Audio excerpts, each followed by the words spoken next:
Again Tirupati. Hello everyone, నేను మళ్ళీ Tirupati video పెట్టానని విసుక్కోకండి. నాకు తెలిసిన వాళ్ళలో తిరుపతికి వెళ్ళడానికి చాలా చాలా చాలా ఎక్కువ ఇంట్రెస్ట్ చూపించే మనుషుల్లో ఒకరు మా నాన్న.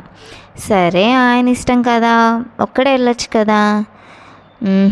ఫ్యామిలీ మొత్తం వెళ్ళాలంటారు. ఆయన కోసం మేము కూడా ఏడుకొండల బాలాజీ స్వామిని చూడడానికి ప్రతిసారి ఇలానే ఈసారి వచ్చాము. ఆ ఏడుకొండల వెంకన్న అంత ఈజీగా దర్శనం ఇస్తాడా? గుడి చుట్టూ తిప్పించుకొని ఒక రోజంతా వెయిట్ చేపించి ఇంకా మన వల్ల కాదు అనుకునే టైంకి దర్శనం ఇస్తాడు.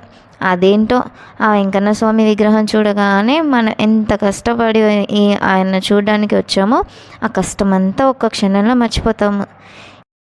తిరుపతిలో స్టేయింగ్కి, ఫుడ్కి టీటీడీ వాళ్ళు ఏర్పాటు చేసిన రూమ్స్ అండ్ ఫుడ్, అలానే దర్శనం ఎలా జరిగింది అని ఫుల్ వీడియోలో పెట్టాను. చూడాలి అనుకుంటే నా ఛానల్లో ఉంటుంది, వెళ్ళి చూసేయండి.